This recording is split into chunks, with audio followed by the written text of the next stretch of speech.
What's going on? This is Richie Contartesi with Seven Figure Commissions, a series of the Next Play podcast where we interview sales leaders, business owners, and sales reps who are doing well, but also want to continue to grow and prove themselves professionally and personally. And today we have a very special guest by the name of Brian Kingsolver, someone who's been in the industry for 10 years. He focuses on health and life.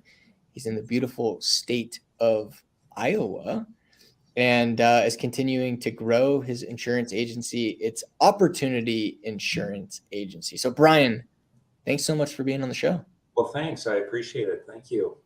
So real quick, before we get into the meat and potatoes, for everyone that doesn't know you, What do you sell? What's your focus point? I know we say health and life. And how did you get started?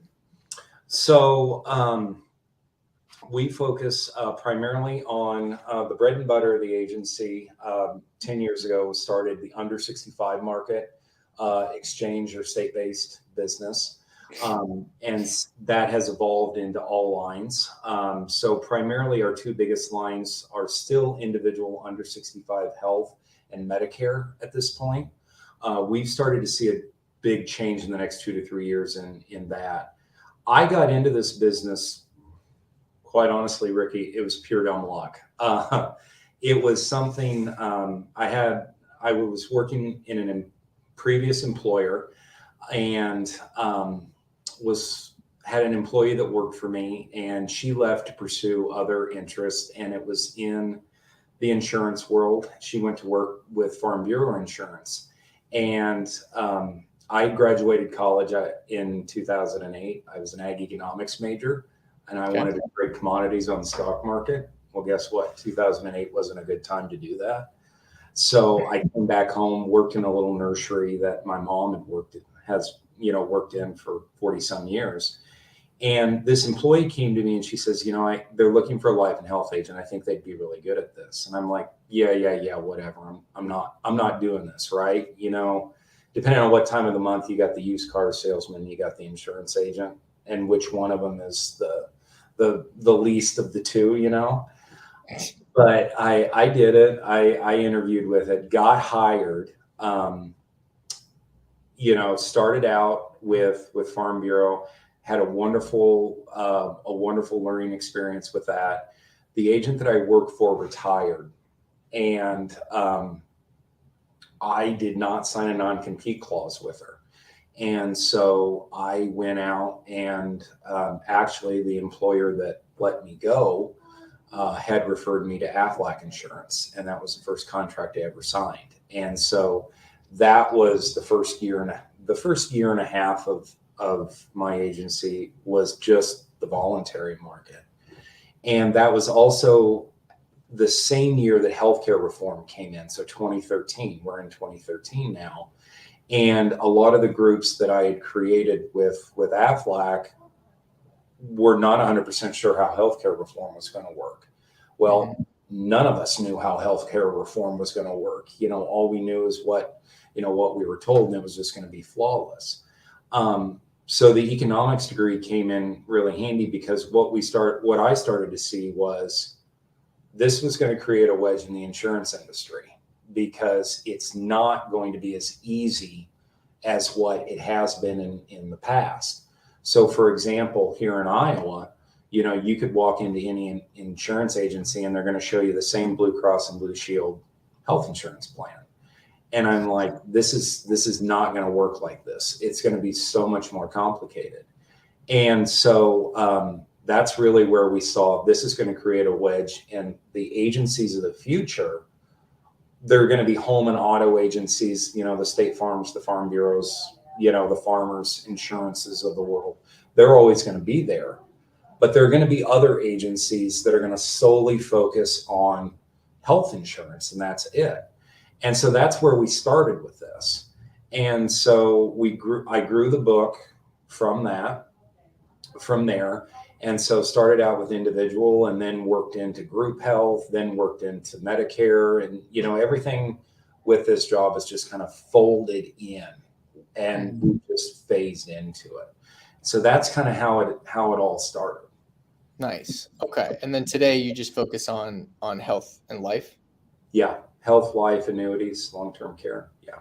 Nice. Okay, cool. And so Um, what's worked for you from an acquisition standpoint, right? That's one thing everybody talks about. How do I acquire a new customers, right? And for you, we could talk about 2013, but the way it was done then is Yeah. probably very different than how Very it's done. different now. Yeah.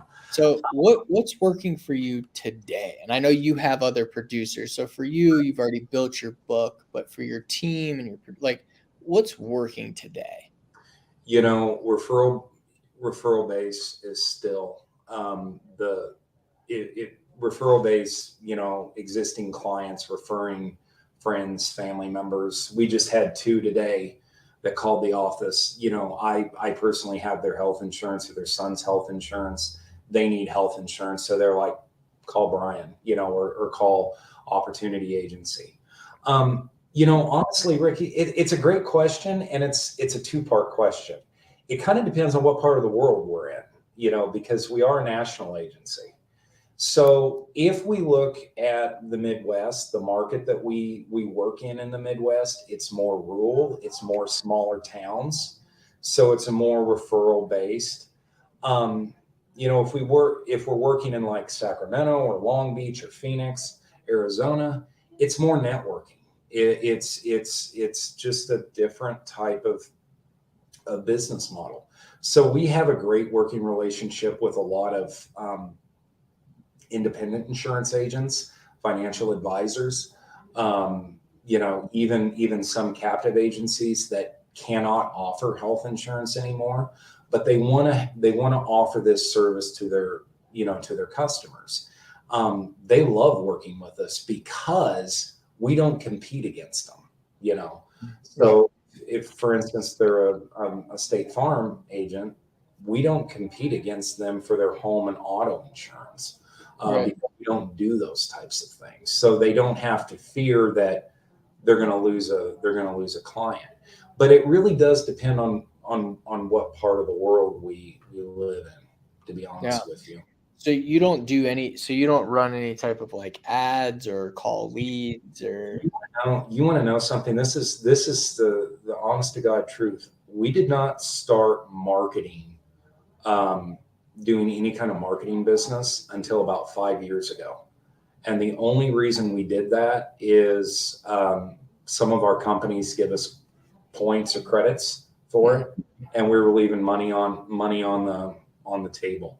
But if you look at each of the agents, over 50% of their production it's all either network based or referral based for our agency. Very little of it is marketing. Yeah. Yeah. I mean, that's interesting. When it comes to referral, like what's your system for getting referrals? Like, do you know, like, okay, if we bring on XYZ number of clients, we take them through XYZ process and we can get, XYZ number of referrals on average per acquisition. Do you have a process around the referrals that's working really well for you? Kind of. For us, we're very generated towards educating the client. Mm-hmm. And so sitting down, working with them, before the sale happens, it may take 2 or 3 meetings before the sale actually happens, but they feel comfortable with us. We're not a high pressure sales agency either. And that's something that we really bestow on all of our agents is do not participate in the high sales end of this. This is stressful enough for a person. They don't need to have any additional stress added to it. So what we sell is education and experience, and that usually leads to customer satisfaction at the end of the day. And so I'll pick on Medicare, for example. Our clients, some of our Medicare clients, when they're talking with their friends at a local coffee group, this just happened to one of our agents a few months ago.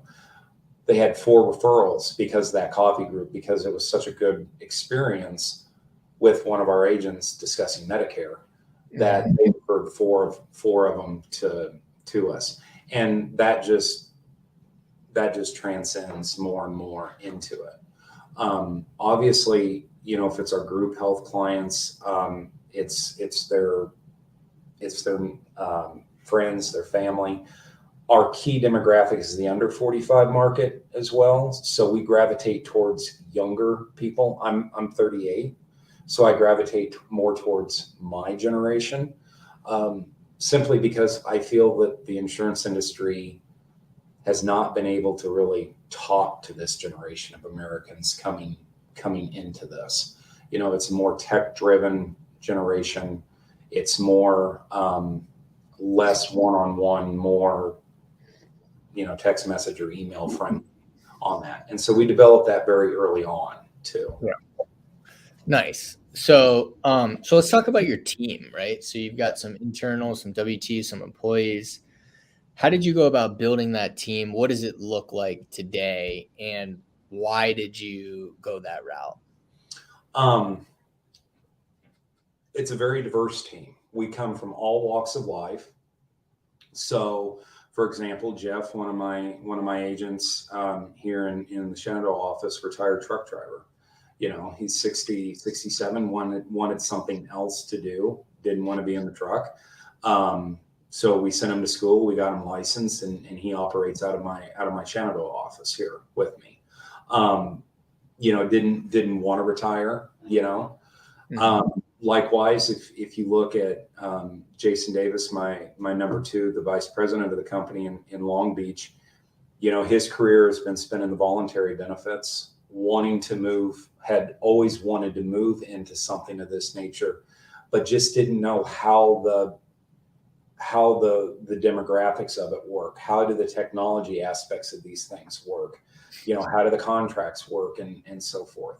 So we encourage a very diverse group of individual from all walks of life. So if we see a value in you, we will invest in you. We'll send you to school, we'll get you licensed, we'll educate you in the same sense as well, because we believe in you. Mm-hmm. And so we really drive that home. Look, this is America. It's a melting pot of all different cultures and nationalities.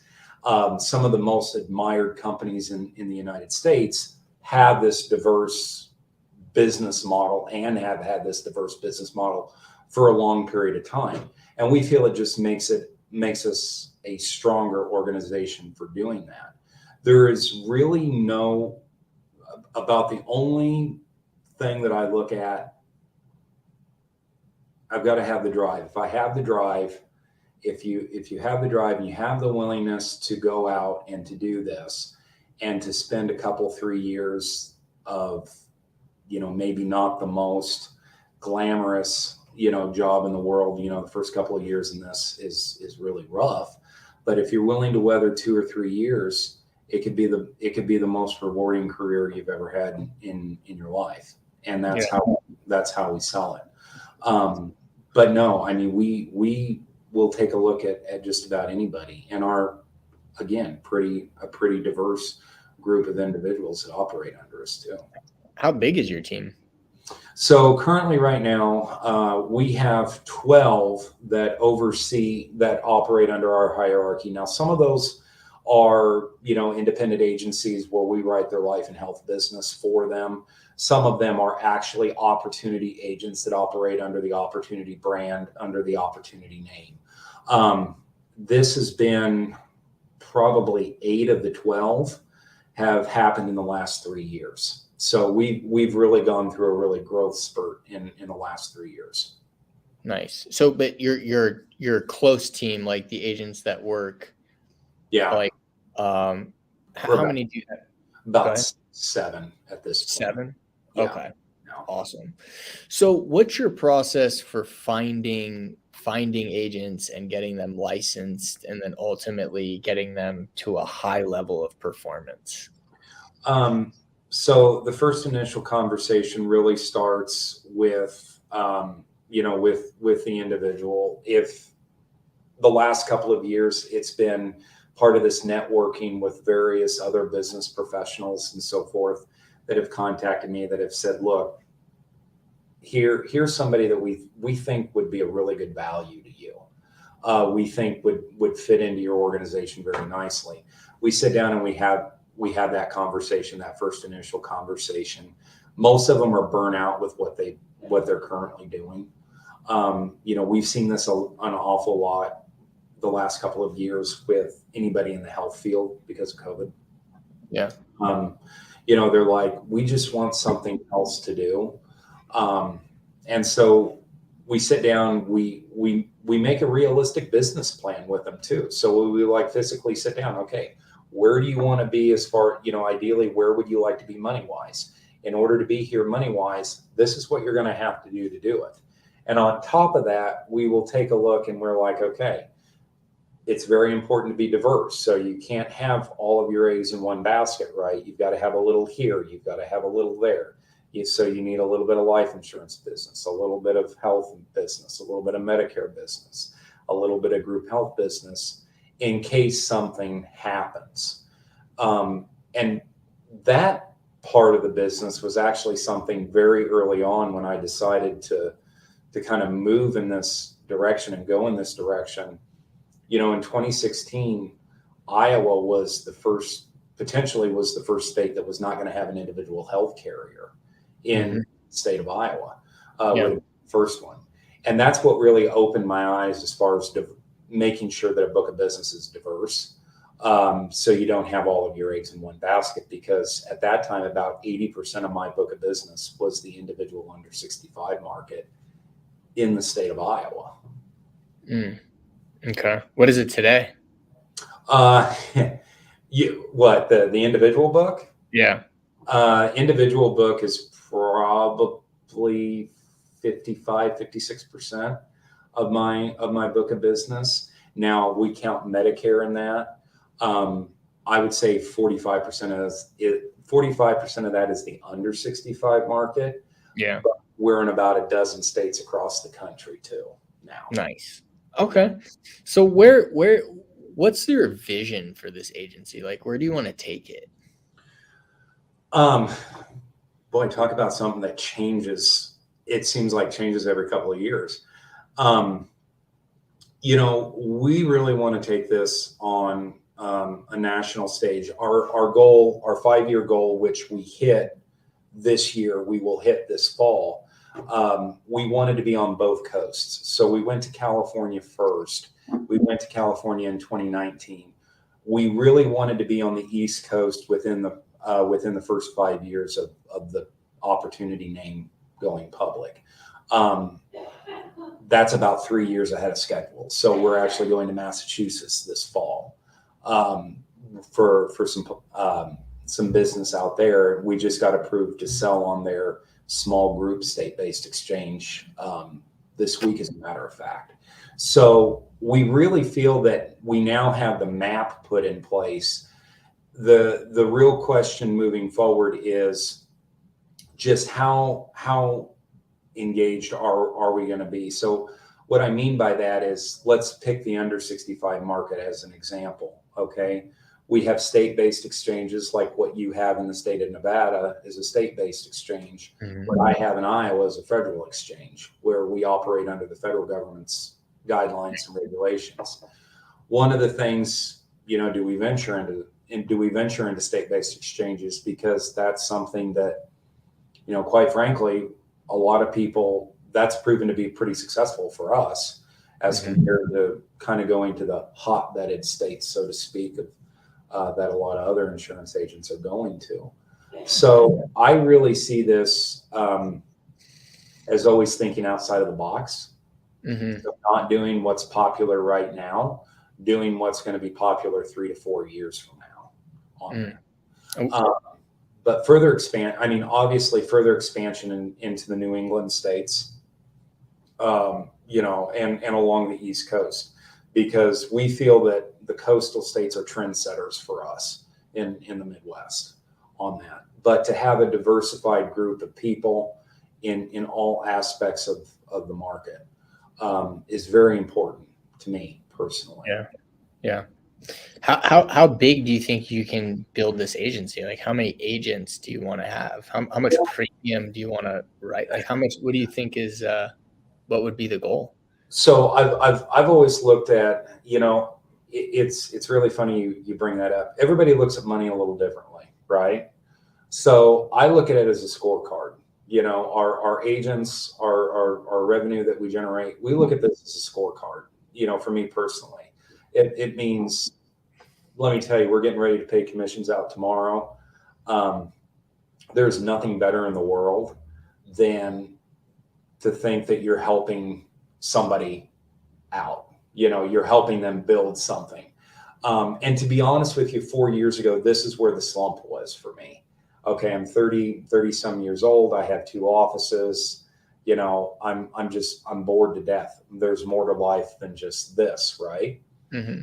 And so now that I'm starting to see what we've been able to do for our California agents the last couple of years, there's nothing more rewarding than to say, you know what, here's $2,000 this cycle, or this pay period, or $5,000 this month that you get. I mean, there's just nothing better in the world than to see that, and to think that had it not been for you giving them that opportunity, they wouldn't have that at the end of the day. As far as how big it goes, I've always wanted it to keep it small. I don't like the big aspect of all this. That doesn't intrigue me at all. So our end goal, 20-25 agents across the country, we'd be very happy with that. We're not talking hundreds of agents. We just don't see that as our business model. Yeah. Why 25? I don't know. It's just a nice rounded number. I don't know. It's just a nice rounded number. That would put us, maybe half of the states of the country, one agent. Yeah. I don't know. Somewhere between 20 to 30 agents. Got it. And so what's your next play? Like, what are you focusing on right now to get there? Well, now I can't give you all the chess pieces here, Ricky. So, I think it's really been trying to, the last 4 months, I think I've been in one meeting right after another, where our industry is now starting to see what the effects of COVID had actually done. Yeah. I think coming down the pike, this is only going to get more and more. This is going to get more and more difficult, in my opinion. We have a lot of heavy hitters in this industry right now, with the Integrities and the AccuShares being buying agencies and so forth. I think there are a lot of smaller agencies or agents that have started, and they're like, you know what, maybe they're seasoned, or maybe they're semi-retired, and they're like, you know what, we just need a home. We just want a home, to operate under, to educate us on the changes that are coming down the pike. We're starting to see this with Medicare being a really big issue right now, with some regulatory changes going into effect with pharmaceuticals. Obviously the last half of the baby boomers, obviously with the economic times that we're seeing right now, we've had a couple of people that have retired early, and they want to re-enter that workforce, but they don't want to re-enter a traditional 9-to-5 job. It's go at your own leisure, or build it to the point that you want to build it. And at this point in our agency, we're perfectly happy with that. We're perfectly happy working with anybody that is willing to, go out there and take a shot at it, as far as educating them and getting them trained to go out there and do it. I think the other thing that's really important too, and we encourage this a lot, where we can't all do one thing. We can't all do everything within this business, because if we do it, we're going to get frustrated. We're going to get confused because let's admit it is really complicated. You know, you can't be a Medicare expert and an under 65 health insurance expert and a group health insurance expert today. Right. There's too many moving pieces. So one of the things that we really encourage our agents, focus on one thing. Focus on one thing to get started and then add the other lines of the business. Right. Become an expert first and then. Exactly. Yeah. So for you, like, getting to the point where you got 25 agents nationwide as you continue to grow, you're obviously, you're still producing. Yeah. Or are you not? Yeah. You're still. So the first of this year, I kind of stepped back. I mean, I'm still producing, but I'm not producing as much as I used to. I've built my book of business to a point that I'm comfortable where I'm at. I'm just wanting to maintain it. Mm-hmm. And so, I did step back. To be honest with you, it's kind of a culture shock a little bit. I don't know quite what to do with myself sometimes because you're not working 24/7 or you are just on different things. Yeah. What did you put in place to allow you to be able to do that? Because we talk to a lot of people all the time that are solo producers or they're trying to build their team, and there's certain things that you got to put in place, right, in order to do it. So what were some of the things you put in place to put yourself in a position to be able to step back? Very early on, we decided to go down the route of tech. We were going to be digitized. We were going to move in the technology realm. It's where our business model, our demographic that we look at, heavy tech driven demographics.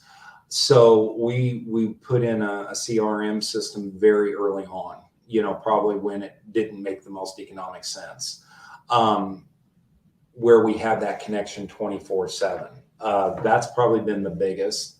The other part of it is,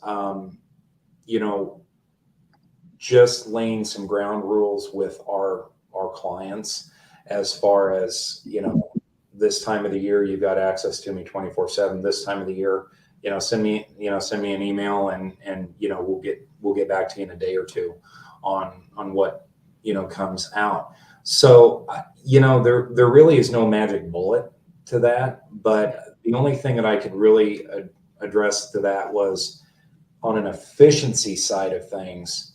When we moved and when we digitized records and all that to where we have access to all of this online and not the traditional paper file system of yesterday, that just drove our efficiency up a lot better and we were able to do things. Yeah. So for you, like you're stepping back, which will allow you to continue to help grow the agency, right? What are some of the activities that you're now focusing on to grow the agency? I think I've probably traveled more in the last 4 months than I have in the last 9 years, to be honest with you. So up until this year, I never really attended a lot of trade shows, different conferences and things of that nature. I'm now doing a lot of that. We have some carriers that are very interested in our model. And so, for example, I was just in San Diego a couple of weeks ago for a 3-day conference with one of our carriers out there that they extended that invitation to. Obviously, sitting down with our carrier reps, there's been an awful lot of that this time of the year this is what we call our going shopping season. So talking with new companies or different companies, different brokers across the country and what they could offer us. We always have a cutoff period of July 1 on that. So this is our funnel. This is our funnel period right now. And so that's really what a lot of my time is made up with. We started last fall creating our own education new agent education curriculum. We've finishing up on that, but we're continuously making changes to the education side of things, and I have pretty active role in that as well. Got it. Okay.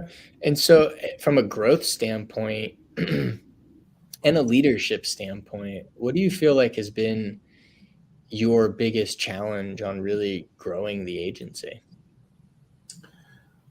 I think it's a combination of two things. I think it's the times that we live in right now.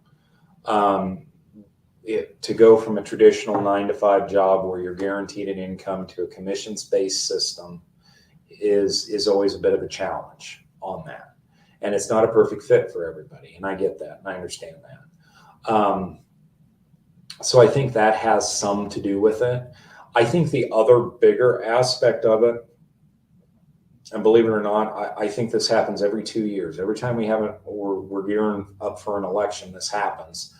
It's the uncertainty of the health insurance market. Okay. So in 2013 through 2016, it was, the Affordable Care Act is going to be repealed and replaced with something else. We don't want to get into it. Now, 2016 to 2020, it was single payer health systems and a Medicare for all type system. That's not going to, we don't want to get into that. That's going to just completely eliminate the insurance industry altogether. I think we're all. But you still sell life, right? What was that?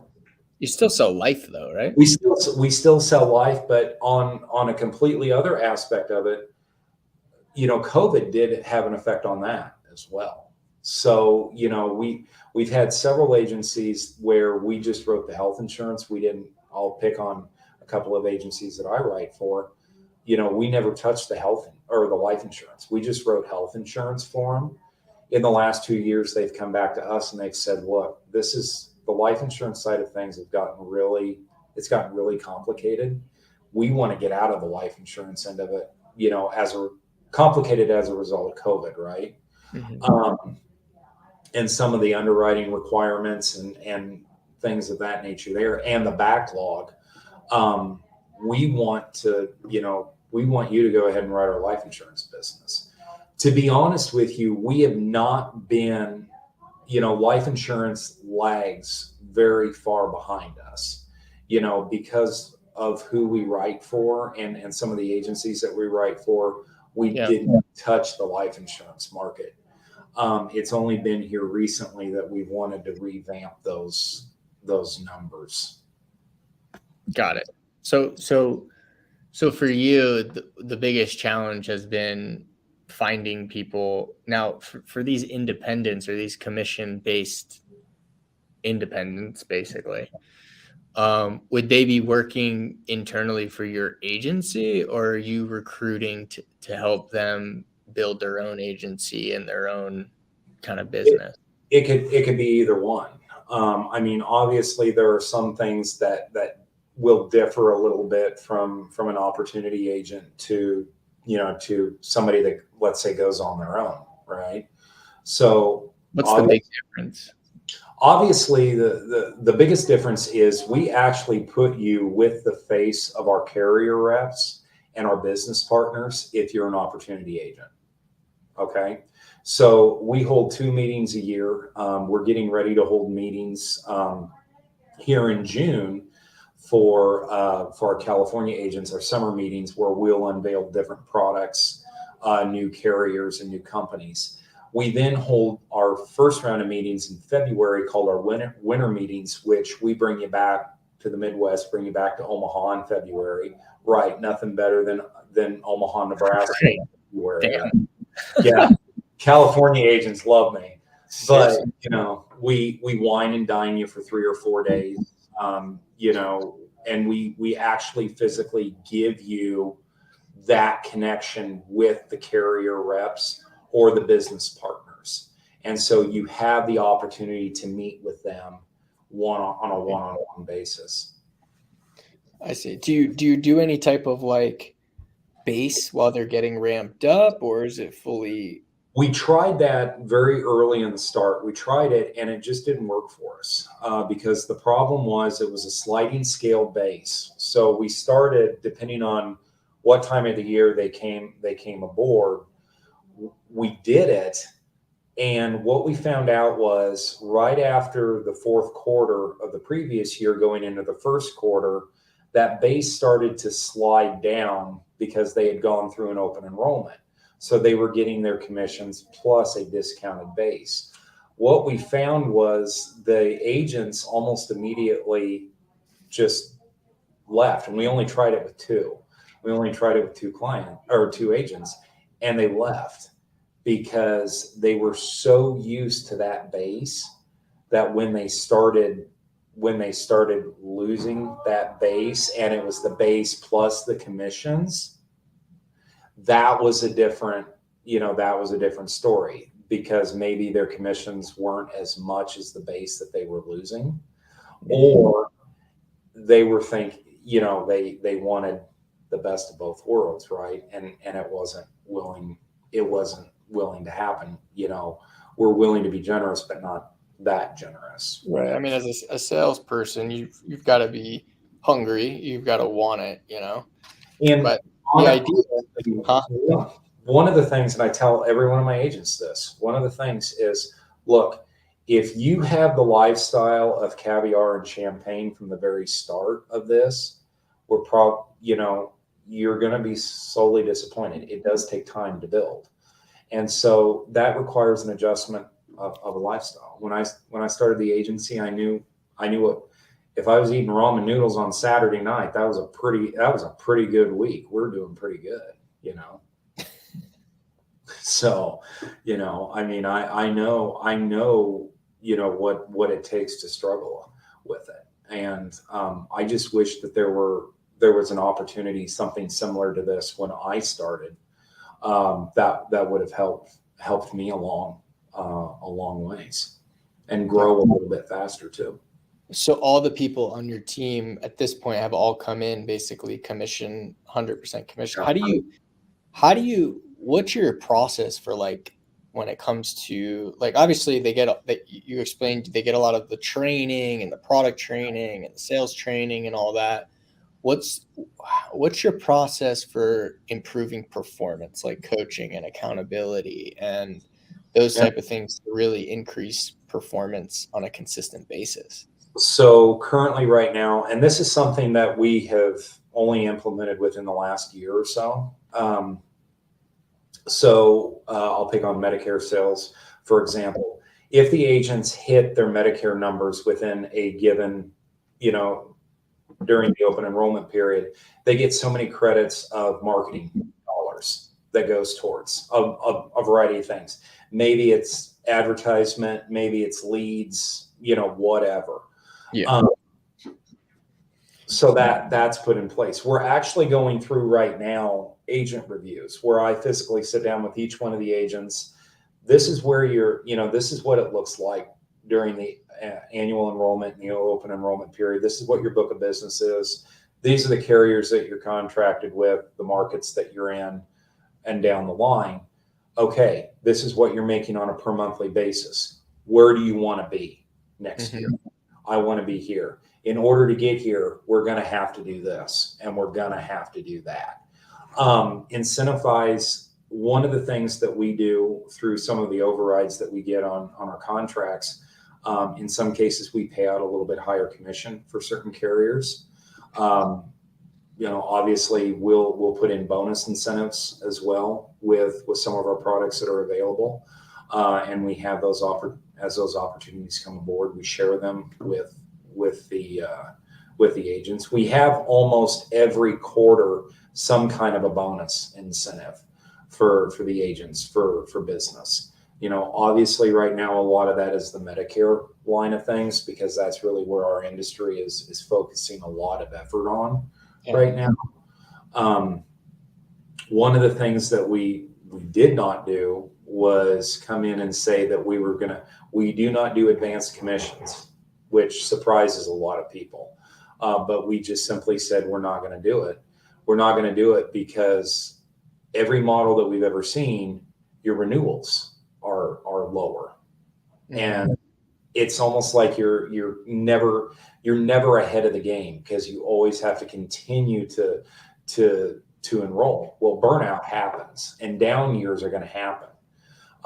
That's just the given nature of everything. So we said, okay, we understand that it hurts. It may hurt at the beginning, but you're going to like us in years 5, 6, and 7, because you're not going to have to work as hard as what you had in years 1, 2, and 3, let's say. Okay. So, those are different things. This is kind of the first year that we're starting to put other incentive trips in place and stuff like that. So Omaha College World Series, the College World Series is in Omaha, Nebraska in June. A lot of our carrier reps have tickets and stuff like that. We will have some kind of a sales thing coming on, today, as a matter of fact. If they hit certain sales goals, we'll fly you out here for a weekend at the College World Series. We'll fly you out and wine and dine you. Yeah. So different things of that nature too. Cool. Awesome. Love it, man. So Brian, if someone wants to connect with you, if they're interested in working with you in any capacity, what's the best way to reach you? Probably the best way to reach us, go to our website, www.oiallc.net.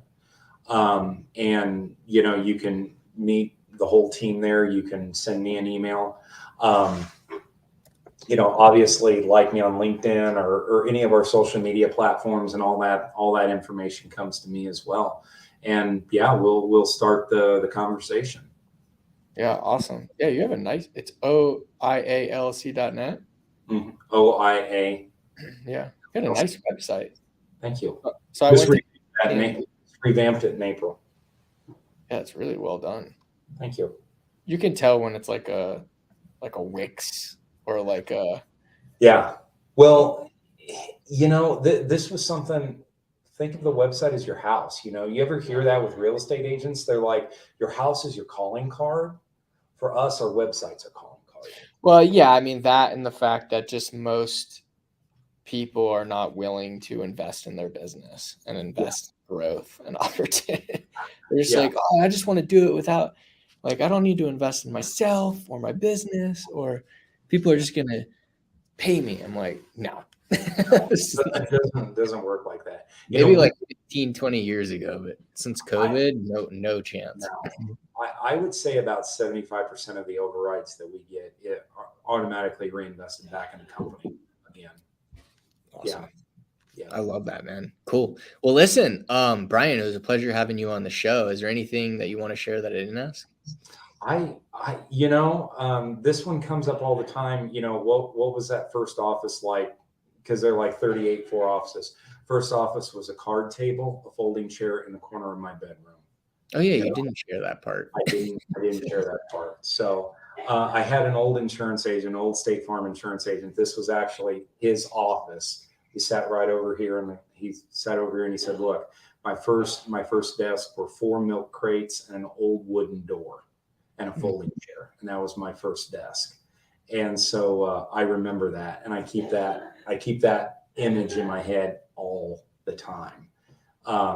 Life could always get a little worse, but the first couple of years were also the funnest in building the business too. When you look back, when you're in the process of building it, right?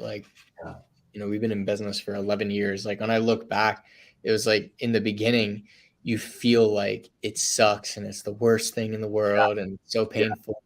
But then when you're past it, you look back and you're like, those were the best times. Those were the best times. The same thing if you're listening, if you have kids, oh my gosh, do you have kids, Brian? I don't. I've got a beagle. Ike's not in here with me, but his bed's right behind me here. Okay. Okay. That's basically like having a kid. So yeah. Yeah, I mean, so you think about it when they're a puppy and they're going to the bathroom everywhere, or you have kids, they're 1, they're 2, they're 3. It's really hard, and there's a lot of times when you're just this is so hard, right? Yeah. And then when they get a little bit older, you look back and you're like, man, those were the good old days, right? Same thing in business. So that's a really good point. I like that. It's a good lesson too. Yeah. Awesome. So if you're listening on YouTube, make sure to subscribe if you enjoyed this. Leave a review, leave a comment below if you're on Apple or Spotify or wherever you listen to your podcasts. I want to hear from you, what you enjoyed, what you want us to get better at from a podcast standpoint. So always trying to improve. Make sure to subscribe, leave a review. And Brian, thank you so much for being on the show. Thank you. Thank you. It was a pleasure. Appreciate it. All right. We'll see you